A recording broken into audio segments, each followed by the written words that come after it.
নমস্কার, শুভ সন্ধ্যা সকলকে।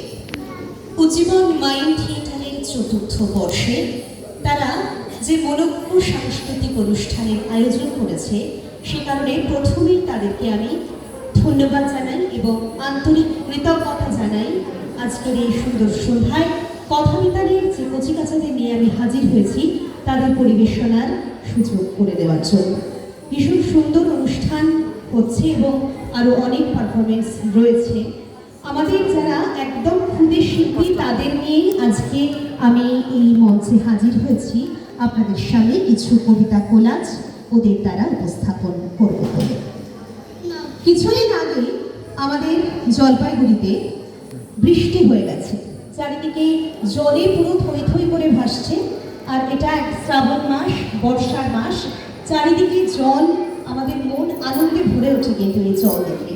আর আপনারা জানেন, ছোটরাও এই জল কিন্তু খুব ভালোবাসে। আর এই যে জল শব্দটা আমরা বলছি, জায়গা ভেদে এই জলকে আবার কেউ পানীয় বলে থাকে। এই জল এবং পানির একটা সুন্দর মেলবন্ধন ঘটিয়েছেন কবি অন্নদাস শঙ্কর রায় তার কবিতা জল পানির মধ্য দিয়ে। আমাদের প্রথম নিবেদনে থাকছে সেই কবিতা আমাদের কথাবিতানের কচিকাচাদের কণ্ঠে। নপুরে যাও যদি দেখবে সেই কমল কেমন করে হয়ে গেল পদ্মার ভাগীরথী। পদ্মা যায় বাংলাদেশে, যমুনা তার সঙ্গে মিশে, মেঘনা ওঠে সঙ্গমে, যোগ দেয় পরে এসে। ভাগীরথী পূর্ণবতী, নবদ্বীপ স্বামীবতী, তারি কোলে কলিকাতা, বিরাট বন্দর অতি। মন হয়েছে ভারী, জল দিয়ে কারাগার, মনে পড়ছে না কারণ দুজনের একই গান। কেউ বলে পানি চাই, কেউ বলে জল নাই। জল পানিকে দেখো, জিনিস তো একটাই। আমরা শুনলাম অন্নদাস শঙ্কর রায়ের জল পানি কবিতা। এরপরে শোনাবো ইলশেগুড়ির কথা। এখন কখনো কখনো হয়তো ইলশেগুড়ি বৃষ্টি হচ্ছে, আবার কখনো কখনো হচ্ছে ঝমঝমিয়ে বৃষ্টি। আর বৃষ্টি পড়লে আকাশে আমাদের মেঘ, নৌকো ভাসানো এবং ব্যাঙেদের ডাক, আমাদের মন যেন আনন্দে ভরে ওঠে। আমরা ফিরে যাই আমাদের শৈশবে। আমরা এখন সেই অর্থে আর বর্ষার যে আনন্দ বা বৃষ্টির যে আনন্দ, সেটা কিন্তু উপভোগ করতে পারি না। কিন্তু আমরা চাই যে শৈশবে যেন এই আনন্দগুলো তারা একদম আষ্টে পৃষ্ঠে নিয়ে থাকে। তাই আমাদের পরবর্তী নিবেদন কবি সত্যেন্দ্রনাথ দত্তের ইলশেগুড়ি কবিতা। ইলশেগুড়ি, ইলশেগুড়ি, ইলিশ মাছের ডিম। ইলশেগুড়ি, ইলশেগুড়ি, দিনের বেলায় ডিম। কেয়া ফুলে ঘুম লেগেছে, পড়তে পড়া ঘুমিয়ে গেছে, মেঘের সীমায় রোদ এসেছে, আলতা পাটি শিম। ইলশেগুড়ি, হিমের কুড়ে, রোদ্দুরে ডিমঝিম। হালকা হাওয়ায় মেঘের ছাওয়ায় ইলশেগুড়ির নাচ। ইলশেগুড়ির নাচন দেখে নাচছে ইলিশ মাছ। কেউ বা নাচে জলের তলায়, ল্যাস তুলে কেউ ডিগবাজি খায়। নদীতে ভাই জল নিয়ে আয়, পুকুরে ছিপ গাছ, উল্সে উঠে মন ডাক। দেখে ইলশেগুড়ির নাচ। ইলশেগুড়ি পড়ির গুড়ি কোথায় তুলেছে, ঝামড়া চুলে ইলশেগুড়ি মুক্ত ফুলেছে। ধানের বনে চিংড়ি গুলো লাফি উঠে পালিয়ে দিল, ড্যামটাকে ওই কলা ফুল। আকাশ বলেছে, বাঁশের পাটায় ঝিময় চিচি পাড়ই চলেছে। মেঘায় মেঘায় সূর্যি ডোবে, ছড়িয়ে মেঘের জাল। থাকলো মেঘের খুঁজি বসে, তাল পাটালির থাল। লিখছে যারা তাল পাতাতে, ভাঙের কলম বাঁধিয়ে হাতে। তাল মোড়া দাও তাদের পাতে, টাটকা ভাজা চাল।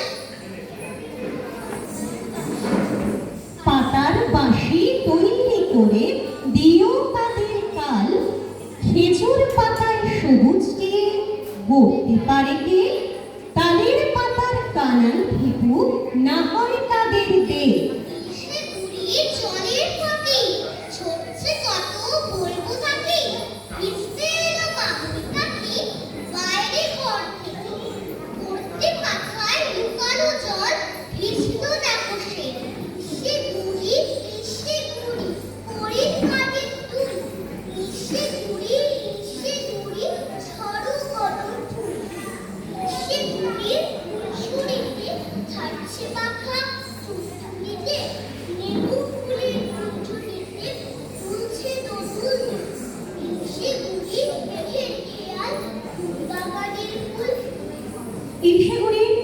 আপনারা শুনলেন ওদের কণ্ঠে। এবং এই যে বৃষ্টির আনন্দ, বর্ষার আনন্দ, নৌকো ভাসানো, আকাশে মেঘ দেখলে আমাদের সত্যি কথা বলতে কি ছোটবেলা থেকেই কেমন যেন মনটা নেচে উঠতো। তখন আর পড়াশোনায় খুব একটা মন বসতো না, কিন্তু বর্তমান প্রজন্মে সেটা করলে হবে না। আমরা আমাদের ছোটবেলায় প্রচুর আনন্দ করেছি। বৃষ্টি এলেই আমরা নৌকো ভাসাতাম, প্রকৃতিকে উপভোগ করতাম। তখন আমাদের স্কুল যেতে খুব একটা হয়তো মন চাইতো না, এবং বিশেষ করে যদি অঙ্কের ক্লাস থাকতো বা কোনো কঠিন সাবজেক্ট থাকতো, তখন আমাদের মনে হতো যদি ক্লাসটা বাদ দেওয়া যেত তাহলে আমরা বৃষ্টিকে ভালো করে উপভোগ করতে পারতাম, বন্ধুদের সঙ্গে খেলতে পারতাম। এইরকমই একটি ভাবনা নিয়ে আমাদের পরবর্তী কবিতা, সেই ভাবনা নিয়ে কথাবিতানের কচিকাচাদের কণ্ঠে পরিবেশিত হবে অঙ্কের হাতুড়ি, কবি পবিত্র মুখোপাধ্যায়। বৃষ্টির ঝমঝম ইলিশের গন্ধ, মনটির মনে হলো স্কুল বন্ধ। পানা পুকুরের পাড় থুই থুই ভাসছে, রাস্তায় নৌকোয় কারা যেন আসছে। অঙ্কের ক্লাসটায় ঘুড়ি কই ছুটছে, রোজ রোজ কপালেতে লাঞ্ছনা জুটছে। মনটিতে একা নয়, বঙ্কা ও ঝিল্লি, লাস্ট বেঞ্চের কোণে যেন মরা বিল্লি। সামনের বেঞ্চের ছেলেগুলো পটপট, অঙ্কটা কষে দিলে বাড়ে আরো সংকট। ওরা করে এরা কেন কিচ্ছুটি পারে না, সীতানাথ বাবু তাই সহজে তো ছাড়ে না। যত দেখে অঙ্ক তো ঢুকছে না মগজে, অঙ্কের যুগ এটা, লেখি শুধু কাগজে। হায় হায় কিন্তু টুকটাক করছে, স্কুল বন্ধ তো জল উড়ে চলছে।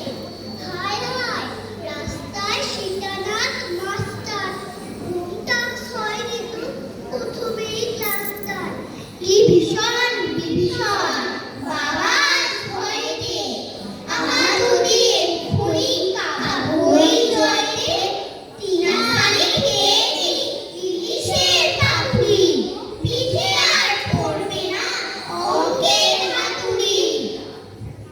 নমস্কার নমস্কার। নমস্কার। ওরা আমাদের সামনে তুলে ধরল তিনটি কবিতা।